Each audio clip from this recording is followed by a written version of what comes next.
പക്ഷേ കമ്പനി വിട്ടൊരു ജീവിതം അത് ഞാൻ ചിന്തിക്കില്ല. ഇപ്പോഴും എപ്പോഴും ഞാൻ ജീവിക്കുന്നത് ഈ കമ്പനിക്ക് വേണ്ടിയിട്ടാണ്. അതിന്റെ റിസൾട്ടാണ് ഈ കമ്പനിയുടെ ഗ്രാഫ്. നമ്മുടെ ലോഗോ ഉള്ള ഡ്രസ് ഇട്ട് ഓരോ കസ്റ്റമർ സന്തോഷിക്കുമ്പോൾ, അതിന്റെ പിക്ചർ എടുത്ത് സോഷ്യൽ മീഡിയയിൽ പോസ്റ്റ് ചെയ്യുമ്പോൾ, പേര് കേട്ട മോഡൽസ് നമ്മുടെ കോസ്റ്റ്യൂം ഇട്ട് റാമ്പ് വാക്ക് ചെയ്യുമ്പോൾ, ഓഡിയൻസ് അത് കണ്ട് ക്ലാപ്പ് ചെയ്യുമ്പോൾ, ഇതിന്റെ MD എന്ന നിലയിൽ എനിക്കുണ്ടാവുന്ന ഒരു സാറ്റിസ്ഫാക്ഷൻ അതൊന്നും നിങ്ങൾക്ക് പറഞ്ഞാൽ മനസ്സിലാവില്ല. I live for Sonali Fabs. I dream only about Sonali. ഇതെന്റെ ലൈഫാണ്, എന്റെ പാഷനാണ്.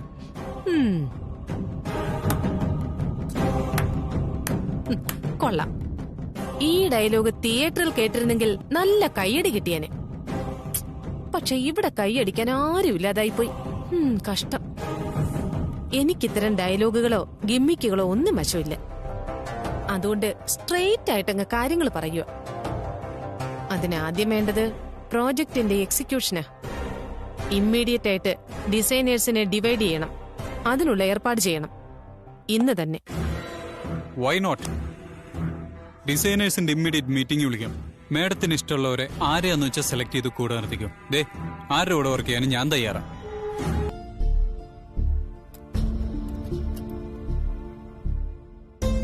ദിയ, നിന്നെ വിശ്വസിച്ച ഞാൻ മുന്നോട്ട് പോകുന്നത്. നീയായി ടീമിന്റെ മോട്ടിവേറ്റർ. പ്രതിഭ നിന്നെ സപ്പോർട്ട് ചെയ്തോളും. പിന്നെ ഡേറ്റാസ് ആൻഡ് മെറ്റീരിയൽസ് കളക്ട് ചെയ്യുന്ന ഡ്യൂട്ടി അജിത്തിനെ ഏൽപ്പിക്കുന്നുണ്ട്. Then Ajith, he's an excellent animator. Thanks madam. നമുക്ക് വേണ്ട ഗ്രാഫിക് സപ്പോർട്ട് അജിത്ത് നൽകിക്കോളും.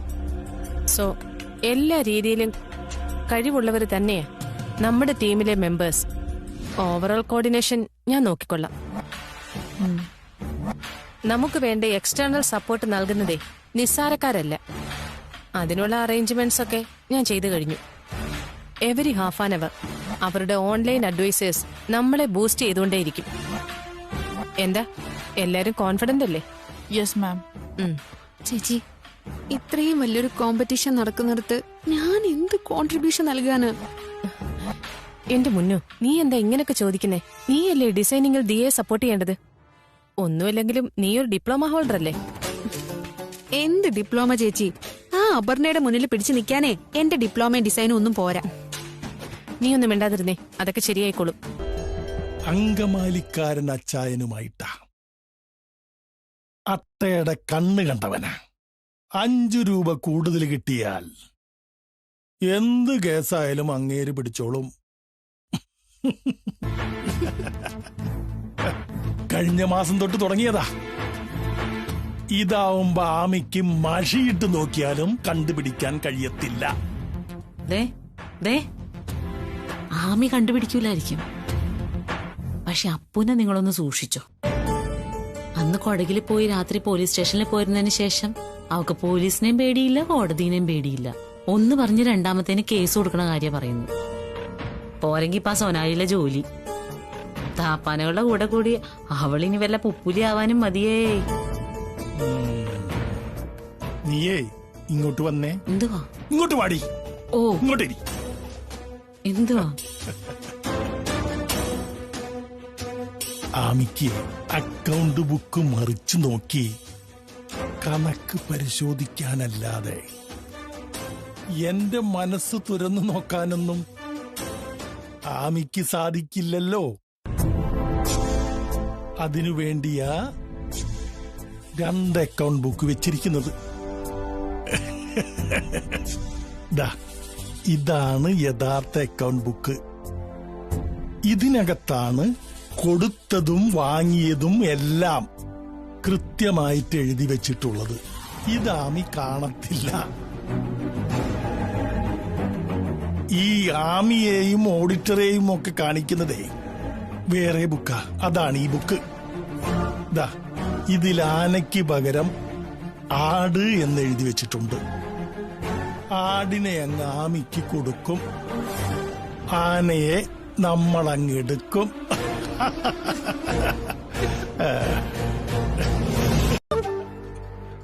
എങ്ങനെ പറയാതിരിക്കും ആമി? സൂപ്പർ മാർക്കറ്റിൽ കൊടുക്കാൻ എഴുതി തന്ന ലിസ്റ്റിലെ പരിപ്പിനും പഞ്ചസാരയ്ക്കും ഒക്കെ പകരം കുനുകുനൂന്നങ്ങ് എഴുതി വെച്ചിരിക്കുക. ഒന്ന് പോവാത് വേട്ട, അത് ഞാൻ വണ്ടി ആയതുകൊണ്ടൊന്നും അല്ല, ആവേശം കൊണ്ട് എഴുതി പോകുന്നതാ. എന്റെ അപ്പുമോക്ക് ഓഫീസിൽ പോകുമ്പോ വെറൈറ്റി ആയിട്ട് എന്തെങ്കിലും ഉണ്ടാക്കി കൊടുക്കണ്ടേ? എന്റെ പാചക പരീക്ഷണങ്ങളൊക്കെ ഇപ്പൊ ആരാ അനുഭവിക്കുന്നത്? സോനാലിയിലെ പിള്ളേരാ. അവരുടെ MD ഊണ് കഴിക്കാൻ ഞാനൊരു ദിവസം ഇങ്ങോട്ട് വിളിച്ചിട്ടുണ്ട്. വന്നാ അറിയാം പ്രഭയുടെ വിശ്വരൂപം. ഇത് നമ്മുടെ അക്കൗണ്ട് ബുക്ക് അല്ലേ? പിന്നല്ലാതെ നമ്മുടെ അക്കൗണ്ട് ബുക്കാണ്.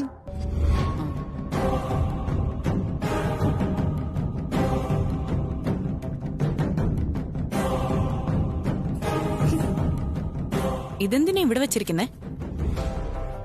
ഇവിടാണോ വെക്കേണ്ടത്? വെറുതെ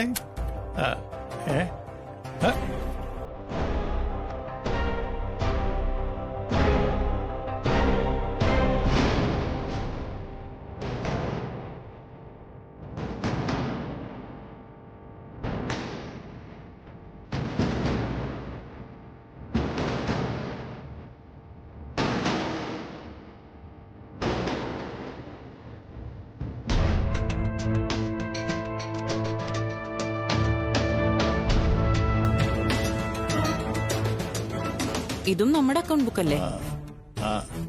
അതെ അതെ. അപ് ടു ഡേറ്റ് ആണോ? അതെ, അപ് ടു ഡേറ്റ് ആണ്. എല്ലാം വെരിഫൈ ചെയ്തല്ലേ? അതെ, എല്ലാം ക്ലിയർ ചെയ്തിരിക്കുക.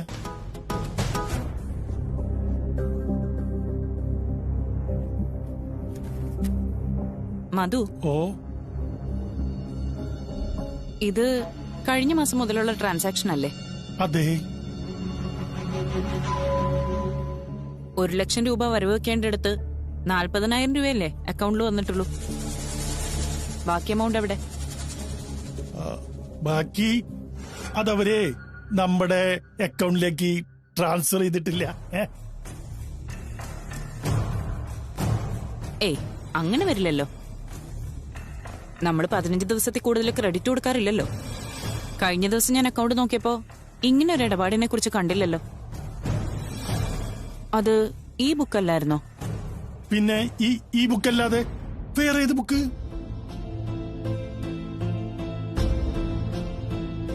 ആമി അത് ശ്രദ്ധിക്കാത്തതായിരിക്കും. എനിക്ക് നല്ല ഓർമ്മയുണ്ട്. അന്ന് ഈ ട്രാൻസാക്ഷൻ നടന്നിട്ടുണ്ടായിരുന്നല്ലോ. അതെ, പിന്നെ നമ്മളെല്ലാവരും ഈ ബാലുവിന്റെ കല്യാണത്തിന്റെ തിരക്കിലല്ലായിരുന്നോ? അതിനിടയിൽ മിസ്റ്റേക്ക് പറ്റിപ്പോയതായിരിക്കും. എത്ര തിരക്കാണെങ്കിലും പൈസയുടെ കാര്യത്തിൽ കുറച്ച് ശ്രദ്ധയൊക്കെ വേണ്ടേ?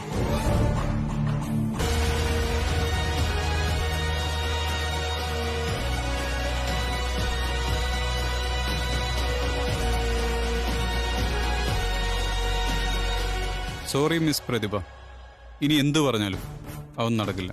പ്ലീസ് സിദ്ധു ഏട്ടാ. സോറി സിദ്ധു സാറേ, അങ്ങനെയൊന്നും പറയല്ലേ. എന്നെ കൂടി സാറിന്റെ ടീമിൽ നിർത്തണം. എനിക്ക് സാറിന്റെ കൂടെ വർക്ക് ചെയ്താ മതി. ഇമ്പോസിബിൾ. അയ്യോ, അങ്ങനെ പറയല്ലേ. സാറ് വിചാരിച്ച നടക്കാത്ത എന്ത് കാര്യമുള്ളത്? Please please. അതിന്റെ ആവശ്യം എന്താ? പ്രതിഭ ഓൾറെഡി ഒരു ടീമിലുണ്ട്. അതിന്റെ ലീഡർ നിന്റെ സ്വന്തം ചേച്ചിയാ. ആ ഫ്രീഡം ഒന്നും എന്റെ ടീമിൽ വന്നാൽ കിട്ടില്ല. ആർക്ക് വേണം ഫ്രീഡം? എനിക്ക് സിദ്ധു സാറിന്റെ കൂടെ അടിമയായിട്ട് നിൽക്കുന്നതാ ഇഷ്ടം. നിന്റെ ചേച്ചിയല്ലേ നിന്നെ സെലക്ട് ചെയ്തേ? എന്റെ ഗതികേടിന് അങ്ങനെ സംഭവിച്ചു പോയതാ. ചേച്ചിയുടെ കൂടെ നിന്നിട്ട് എന്തോ പഠിക്കാനാ? ഡിസൈനിങ്ങിന്റെ ABCD പോലും ചേച്ചിക്ക് അറിയില്ല. അത് നിനക്കും അറിയില്ലല്ലോ. എന്നിട്ട് എന്നെ വെല്ലുവിളിച്ച് അവിടെ തകൃതിയായിട്ട് വർക്ക് കണക്കുമല്ലേ? എന്തൊക്കെയോ കാട്ടിക്കൂട്ടുക. എനിക്കതൊന്നും പിടികിട്ടുന്നില്ല. ഞാൻ ഈ ടീം മാറുക പ്ലീസ്. സ്വന്തം ബോസിനെ കുറിച്ച് ഇങ്ങനെയൊന്നും പറയരുത്. പൊസിഷനെ റെസ്പെക്ട് ചെയ്യാൻ ആദ്യം പഠിക്കും.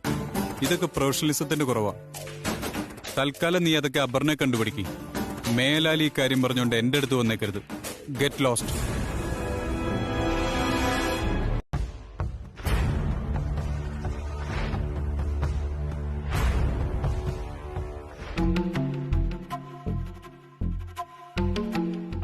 മോളെ.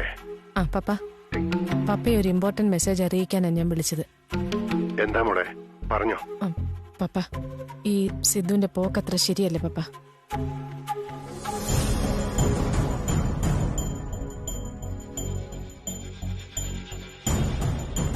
ഓക്കെ മോളെ, എനിക്ക് മനസ്സിലായി. ഓക്കെ പപ്പ. ഞാൻ ഹാൻഡിൽ ചെയ്തോളാം കേട്ടോ. ഓക്കെ പപ്പ. ഓക്കെ.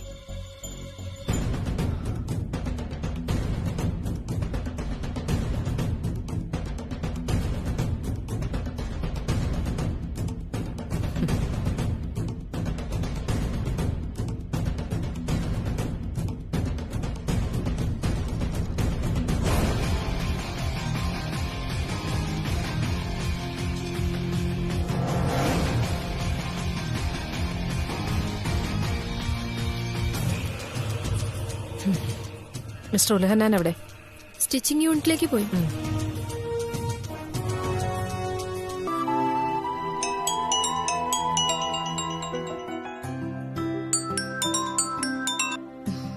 ഹലോ അമ്മി. വേഗം പറ, ഞാൻ ഡ്യൂട്ടിയില്ല. ഇല്ല, ഒന്നുമില്ല മോളെ. ഒന്ന് പുറത്തു പോണെന്ന് വിചാരിക്കാ. കുറച്ച് സാധനങ്ങൾ വാങ്ങാനുണ്ടേ. ചിലപ്പോ അമ്പലത്തിലൂടെ ഒന്ന് കേറും. മോളെ ഇറങ്ങിയായിരുന്നു? ഇല്ല, കുറച്ച് ലേറ്റ് ആവും. എന്ത് പറ്റി അമ്മി? എന്തേലും കാര്യമുണ്ടോ? മോളുണ്ടായിരുന്നെങ്കിൽ കുറച്ച് കാര്യങ്ങളുണ്ടായിരുന്നു. ആമി, എനിക്ക് ഈ ഡിസൈൻ രാത്രി കൊണ്ട് ഫിനിഷ് ചെയ്ത് കൊടുക്കണം. MD വെയിറ്റിംഗാ. ഞാൻ ആമിയെ വിളിക്കാം. ശരി മോളെ. ശരി. ആമി ഇതെങ്ങോട്ടാ? ഒന്ന് പുറത്തു പോയിട്ട് വരാം. ഒറ്റയ്ക്കാണോ? ഞാനും കൂടെ വരട്ടെ? വേണ്ട മോളെ, ഞാൻ ഇപ്പൊ തന്നെ ഇങ്ങെത്തും. അമ്പലത്തിലൊന്ന് കയറണം. കൊറേ നാളായില്ലേ ദൈവങ്ങളെയൊക്കെ കണ്ടിട്ട്. അവർക്ക് നമ്മളെ വേണ്ടെങ്കിലും നമുക്കങ്ങനെയല്ലല്ലോ. ഒരു പുഷ്പാഞ്ജലിയും ബാലുവിന്റെ പേരിലൊരു നമസ്കാരവും നടത്തണം. അപ്പുവേച്ചി എന്തുവാ പറഞ്ഞു? ഇപ്പൊ വരുവോ? അവള് വരാൻ കുറച്ച് ലേറ്റ് ആവും. ആണോ? പിന്നെ വൈകിട്ട് കഴിക്കാനുള്ള ഉള്ളിവിടെയും ചായ ഞാൻ അവിടെ എടുത്തു വെച്ചിട്ടുണ്ട് കേട്ടോ. ശരി, എടുത്തു കൊടുത്തേക്കണം. ആമി പുറത്തു പോയ കാര്യം അമ്മയോട് പറയണ്ടാട്ടോ. എവിടെയാ പോയെന്ന് തൽക്കാലം അറിയണ്ട. അയ്യോ പറയണ്ട, അല്ലെങ്കിൽ ആകെ സീനാക്കും. ഞാൻ എന്തെങ്കിലും പറഞ്ഞോളാം. ആമി എങ്ങനെയാ പോകുന്നേ? ഓട്ടോയ്ക്കാണോ? ഉലഹന്നാൻ, ഒരു കോഫി ആയാലോ? വേണ്ട സാർ. വേണ്ട? വേണ്ട. ഇന്ന് നൈറ്റ് ഷിഫ്റ്റ് ഉണ്ടോ സ്റ്റിച്ചിങ് യൂണിറ്റില്? ഉണ്ട് സാർ. ഉണ്ടോ? ഇല്ലേ? ഇല്ല. ഇല്ലേ? ഓ ഉണ്ടോ? ഇല്ല. ആ സാറിന്റെ കാര്യം ഒന്ന് പോ സാറേ. അതെ സാറേ, ശരിക്കും നൈറ്റ് ഷിഫ്റ്റ് ഉണ്ടോ? പിന്നെ നമ്മുടെ സ്റ്റാഫിന്റെ മേലെ എപ്പോഴും ഒരു കണ്ണ് വേണം. 24 മണിക്കൂറും ഒരു കരുതൽ. ഇപ്പൊ തന്നെ കണ്ടില്ലേ MDയുടെ കരുതല്? കണ്ട അപ്പുറത്തെ കരുതല്? കണ്ട ഈ പൂവിന്റെ ചുറ്റും വണ്ടിങ്ങനെ വെറുതെ പറന്ന് നടക്കില്ല. അത്രയുള്ളെന്ന് തോന്നും. പക്ഷെ ഇവിടെ ചില കാര്യങ്ങളുണ്ട്. അത് ഫ്ലാഷ് ബാക്കാ. ഫ്ലാഷ് ബാക്ക് ഈ സിനിമയിലൊക്കെ അത് പെട്ടെന്ന് അങ്ങോട്ട് തീരും. പക്ഷെ ഇതങ്ങനെയല്ല. ഇത് സീരിയലാ. കുറച്ച് എപ്പിസോഡ് അങ്ങോട്ട് വരും. സ്കൂളിന്റെ ബെഞ്ചിൽ തുടങ്ങി കോളേജ് വഴി 4-5 കടൽ കടന്ന് അങ്ങ് ലണ്ടനിലെത്തി. അവിടുന്ന് ദേ ആ ബെഞ്ചിൽ വന്നിരിക്കുന്നത് വരെ ഒരു ഫ്ലാഷ് ബാക്ക് അവർക്കിടയിലുണ്ട്. അല്ല, അപ്പോ ഇവര് തമ്മിൽ ശരിക്കും നേരത്തെ കണക്ഷൻ ഉണ്ടോ? ഉണ്ട്. അത് സാറിന്റെ അടുത്ത് സമ്മതിച്ചു. ഈ കൊച്ചും സമ്മതിച്ചു.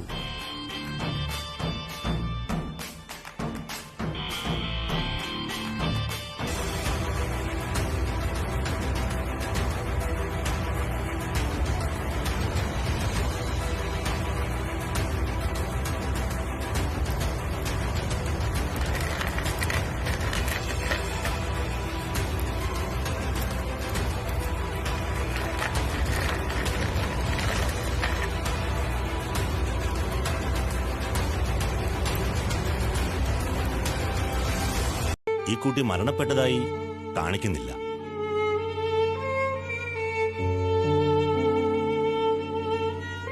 പിന്നെ എന്റെ കുഞ്ഞ്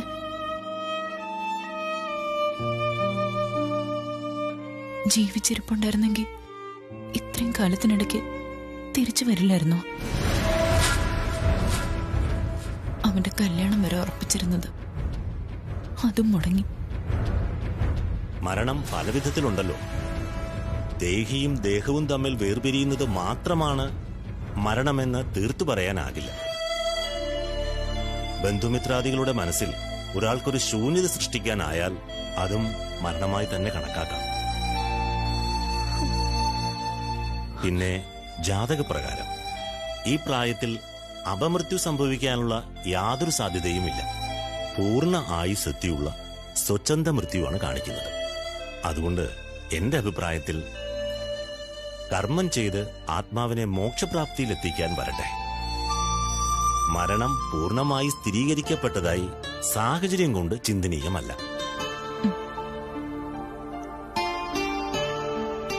ഇപ്പോ ഇയാൾക്ക് ദശാസന്ധി പ്രകാരം ആദിത്യ ദിശയാണ്. ആദിത്യനിൽ അലയാത്തവരില്ല എന്നാണല്ലോ പ്രമാണം.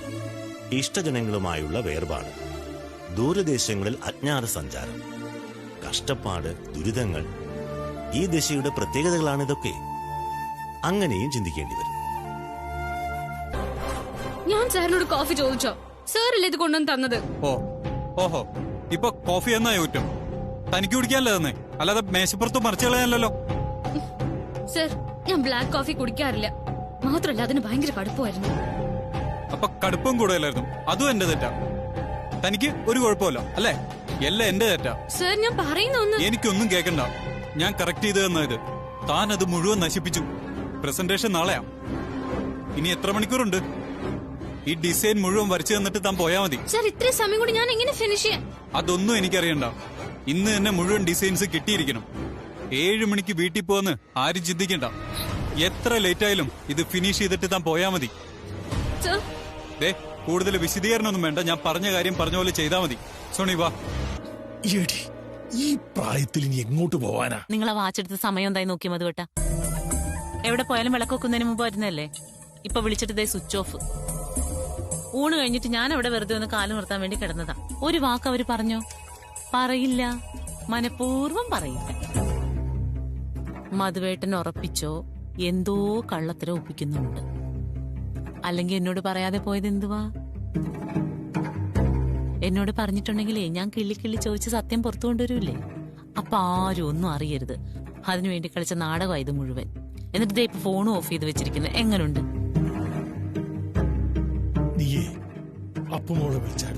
എന്തോത്തിന് ഞാൻ വിളിക്കുന്നത്? ആമി വിളിച്ചിട്ടുണ്ടാവുമല്ലോ. എങ്കിൽ നീ കൂടി ഒന്ന് വിളിക്കണം. എന്തിന്? പോയിക്കേ. നീ ഇങ്ങോട്ട് വന്നേ. വാ, ഇരിക്കേ. എന്തുവാ നിങ്ങൾ ആമിയുടെ കാര്യം പറയുമ്പോഴത്തേന് ഈ അപ്പുന്റെ കാര്യം പറഞ്ഞുകൊണ്ടിരിക്കുന്നത് എന്തിനാ? അതെ, ആമിയെ സൊനാലിയുടെ ഓഫീസിലേക്കായിരിക്കും പോയിരിക്കുന്നത്. അപ്പു വഴി MD മീറ്റ് ചെയ്യാൻ.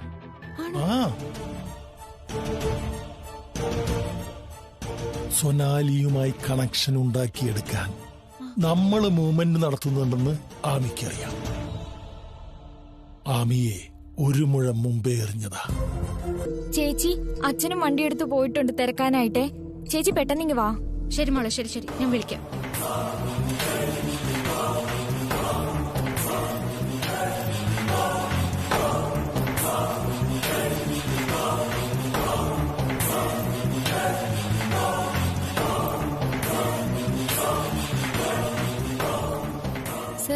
Excuse me sir. സർ, എനിക്ക് അത്യാവശ്യമായിട്ട് വീട്ടിൽ പോകേണ്ട ആവശ്യം ഉണ്ടായിരുന്നു. വർക്ക് ഫിനിഷ് ചെയ്തിട്ട് പോവാന്ന് ഞാൻ പറഞ്ഞല്ലേ? അത് താൻ സമ്മതിച്ചോ അല്ലേ? അത് പാലിക്കാനുള്ള കമ്മിറ്റ്മെന്റ് തനിക്കില്ലേ? യെസ് സർ, ഞാൻ പറഞ്ഞ വാക്ക് പാലിച്ചിരിക്കും. പക്ഷെ നാളെ രാവിലെ 10 മണി വരെ സാർ എനിക്ക് സമയം തന്നേ പറ്റൂ. രാത്രി ഉറങ്ങാതെയാണെങ്കിലും ഞാൻ ഇത് ഫിനിഷ് ചെയ്തിരിക്കും. എനിക്കൊരു അത്യാവശ്യ കാര്യമുണ്ട്. എനിക്കിപ്പോ വീട്ടിലെത്തിയേ പറ്റൂ. ഇപ്പൊ തന്നെ ലേറ്റാ. I am sorry sir, sorry. Aparna നിക്ക്.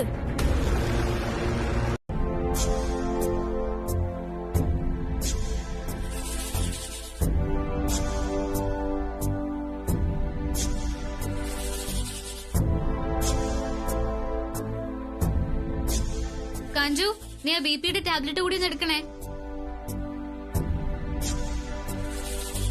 കിടക്കാം. വേണ്ട. മധുവേട്ടാ, ആളിങ്ങ് വന്നായിരുന്നേ. നിങ്ങൾ വന്ന് ചോദിക്കേ. മധുവേട്ടാ, രൂപത്തിലും ഭാവത്തിലും നടത്തത്തിലും എന്തോ കുഴപ്പമുണ്ട്. ഓട്ടോറിക്ഷയില വന്നേ. നമ്മുടെ ശിവന്റെ ഓട്ടോറിക്ഷയില്.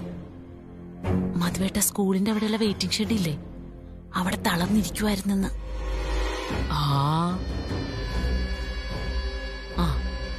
എന്നാ നിങ്ങൾ വാ.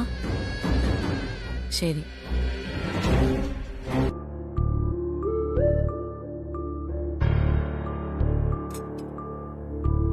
മോനെ, ഭക്ഷണം കഴിക്കുമ്പോഴെങ്കിലും ആ ഫോണൊന്ന് മാറ്റിവെക്ക്.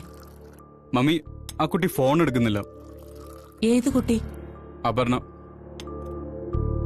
രാത്രി കൊണ്ട് ഫിനിഷ് ചെയ്യുന്നല്ലേ പറഞ്ഞത്? എനിക്ക് അതിനെ വലിയ വിശ്വാസമൊന്നുമില്ല. വിശ്വാസമുള്ളവരെ കൂടെ നിർത്തണം. എന്റെ ടീം നോക്ക്, എന്തേലും ഇഷ്യൂ ഉണ്ടോ? അതെ, ടീം സെലക്ഷൻ എന്ന് പറയുന്നതേ ചെറിയ കാര്യമൊന്നുമല്ല. കുറച്ച് ബുദ്ധി ഉപയോഗിക്കണം. എന്റെ അനിയത്തി മണ്ടിയാന്നല്ലേ ഇവിടെ എല്ലാരും പറഞ്ഞോണ്ടിരുന്നത്. അവളുടെ വർക്കിലെ ഇൻവോൾവ്മെന്റ് ഒന്ന് കാണണം.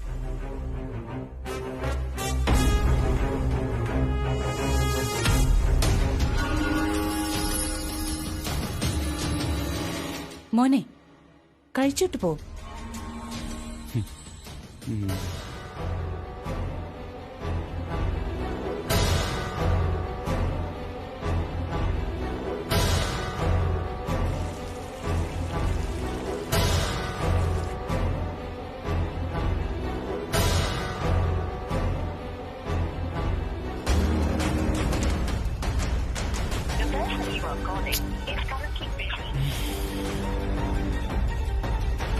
കൂള് കെട്ടിയിരുന്നു.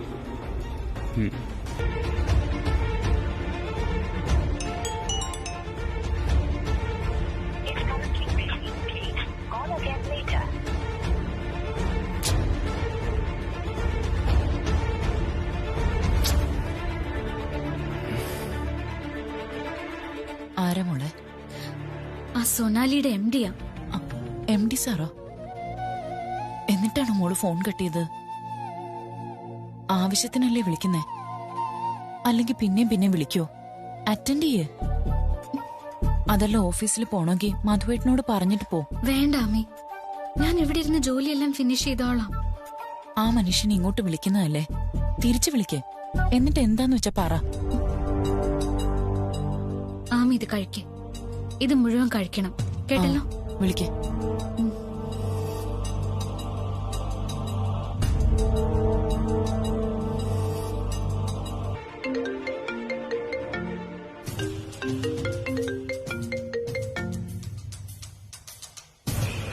തന്നെ എത്ര നേരമായിട്ട് ഞാൻ വിളിക്കുന്നു, എന്താ ഫോൺ എടുക്കാത്തെ?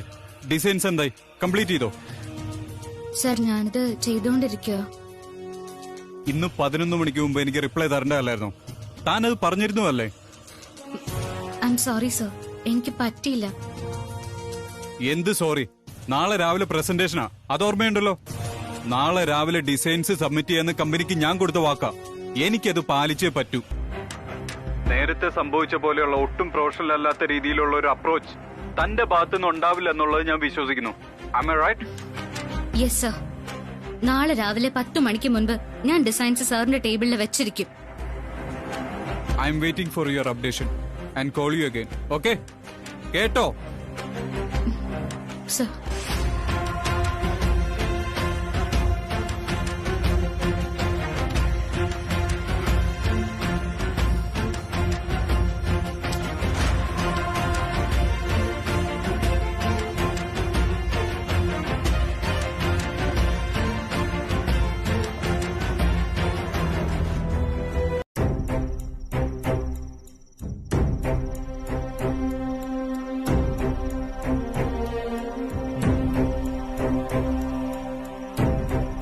അയാള് പറയുന്ന പോലെ ഒന്നുമല്ല കാര്യങ്ങള്. ബാലു മരിച്ചുവെന്ന കാര്യം നിങ്ങൾ ആരെക്കാളും നേരിട്ട് ബോധ്യപ്പെട്ട ആളാ ഞാൻ. ബാലുവിന്റെ ഷൂസൊക്കെ കിട്ടിയ ആ കൊക്കുണ്ടല്ലോ, ആ ജോൽസിനെ കൊണ്ടൊന്ന് കാണിച്ചിരുന്നെങ്കിൽ അയാള് തലകറങ്ങിയ കൊക്കെ വീണ് ചത്തേനെ. നിങ്ങൾ എന്തൊക്കെ പറഞ്ഞാലും എനിക്ക് ആ ജോൽസിനെ വിശ്വാസം. ബാലുവിനെ ആദ്യത്തിനിട്ട് കറക്കാണ് മധുവേട്ടാ. അന്യദേശങ്ങളിലൊക്കെ ചുറ്റിക്കറങ്ങിയിട്ട് അവസാനം തിരിച്ചു വരൂത്രേ. പലകയിലിട്ട് കവടി ഉരുട്ടാതെ തന്നെ പ്രഭ പ്രവചിച്ചത് ഇത് തന്നെയല്ലേ. പ്രഭയ്ക്ക് പിന്നെ ബോർഡും പബ്ലിസിറ്റി ഒന്നും ഇല്ലാത്തതുകൊണ്ട് ആരും വിശ്വസിച്ചില്ല. കാലക്രമേണ നോക്കിക്കോ, പ്രഭ പറഞ്ഞത് സത്യമാണെന്ന് നിങ്ങൾക്ക് എല്ലാവർക്കും മനസ്സിലാവും. എന്റെ പ്രഭേ, അവൻ ജീവിച്ചിരിപ്പുണ്ടെങ്കിലേ വല്ലോടത്തും തെണ്ടിത്തിരിഞ്ഞ് നടക്കുന്നത് എന്തിനാ? ഈ വീട്ടിലേക്ക് കയറി വന്നൂടെ അവന്? ആണോ? അവനെ ഭീഷണിപ്പെടുത്തി ബന്ധിച്ചു നിർത്തിയേക്കുവാണെങ്കിലും. എവിടെ? ആര്? എന്റെ മധുവേട്ടാ, ഇവിടെ നടന്നതും നടക്കുന്നതുമായ കാര്യങ്ങൾ വെറുതെ ഒന്ന് ചിന്തിച്ചു നോക്കിക്കേ. ആർക്കും മനസ്സിലാവുന്ന കാര്യങ്ങളേ ഉള്ളൂ. അപ്പൂനും ബാലുവിനും കല്യാണത്തിൽ ഒരു താല്പര്യം ഉണ്ടായിരുന്നില്ല എന്നുള്ളത് ഇവിടെ എല്ലാവർക്കും മനസ്സിലായ കാര്യമാണ്. അവനവക്കും വെവ്വേറെ താല്പര്യങ്ങളും ഉണ്ടായിരുന്നു. ബാലുവിന്റെ കാര്യത്തിൽ ആർക്കും വ്യക്തതയൊന്നും ആയില്ല. പക്ഷെ അവളുടെ റൂട്ട് മാപ്പ് ഇപ്പൊ ക്ലിയർ. എന്റെ ഇതൊക്കെ പറഞ്ഞ് അവസാനിപ്പിച്ച കാര്യങ്ങളല്ലേ പ്രഭേ? അല്ലല്ലോ. പിന്നെ അന്ന് പ്രഭ ചില കാര്യങ്ങൾ പ്രവചിച്ചു.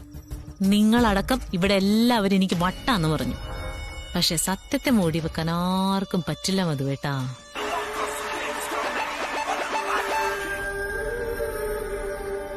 शहर को पानी पानी कर दिया है। चेन्नई समेत आसपास के जिलों में भी बारिश के बाद बाढ़ जैसे हालात बने हैं, क्योंकि पानी की निकासी नहीं हो पा रही है। ये जो तस्वीर आप देख रहे हैं, चेन्नई में 2015 में आई भयंकर बाढ़ की याद दिला रहे हैं। तो चेन्नई में ശ്രീരാമചന്ദ്രൻ വനവാസകാലത്ത് ബലിതർപ്പണം നടത്തിയ ഒരു പവിത്രമായ തീരമാണ് ഇവിടെ. ഇവിടെയാണ് ഇപ്പോൾ നൂറുകണക്കിന് ഭക്തർ ഇവിടെ പിതൃക്കളുടെ മോക്ഷത്തിനു വേണ്ടി ഇന്ന് വ്രതശുദ്ധിയോടെ ബലിതർപ്പണത്തിനായി എത്തിയിരിക്കുന്നത്. എന്നാൽ ഇത്രയും പവിത്രമായ തീരം കളങ്കപ്പെട്ടിരിക്കുന്നു, അതും മാലിന്യങ്ങൾ കൊണ്ടാണ്. ആ ഒരു സാഹചര്യം തന്നെയാണ് വലിയ രീതിയിലുള്ള പരാതിക്ക് ഇടയാക്കിയിരിക്കുന്നത്. ഭക്തർക്കിടയിൽ തന്നെ വലിയ രീതിയിലുള്ള പരാതിക്ക് കാരണമായിരിക്കുന്നത്. ഏറ്റവും പ്രധാനമായി പറയുന്നത്, ഇത്രയേറെ ഈ വർഗീയ കലാപത്തിന് പോലും ഇടയാക്കുന്ന രീതിയിലാണ് ഇത്തരത്തിൽ ഒരു മലിനപ്പെടുത്തുന്ന സാഹചര്യം ഉണ്ടാകുന്നത്. ഇത് സംബന്ധിച്ച് വലിയ രീതിയിലുള്ള പരാതിയും പ്രതിഷേധവും എല്ലാം തന്നെ. ഞാനിപ്പോ ഓർപ്പിച്ചില്ലായിരുന്നെങ്കിലേ ഒറ്റ ബുദ്ധിക്ക് എടുത്തു ചാടി ജീവപര്യന്തം മേടിച്ചോണ്ട് ഇങ്ങോട്ട് വന്നേനെ. നിങ്ങൾ ഇറക്കാൻ വേണ്ടി ഞാൻ അന്ന് ടേക്കേജ് സെന്ററിൽ കയറി ഇറങ്ങി നടക്കണം.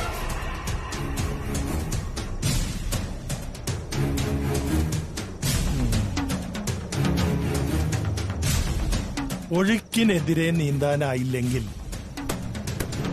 ഒഴുക്കിനൊപ്പം നീന്തുക, അതാണ് ബുദ്ധി.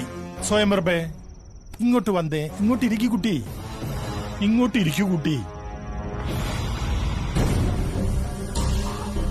പിന്നെ അപ്പൂനും സൊനാനിക്കാരനുമെതിരെ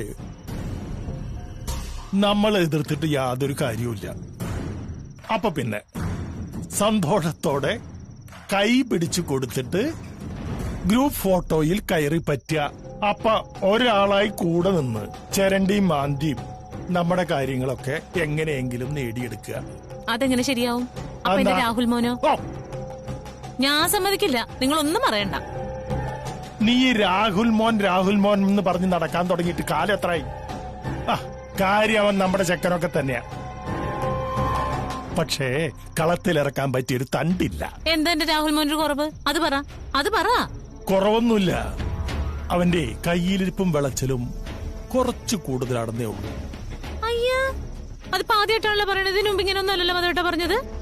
ഞാൻ ഒന്നും മറന്നിട്ടില്ല. ഇത് ഞാൻ സമ്മതിക്കില്ല. പ്രഭേ, വേണ്ട പ്രഭേ.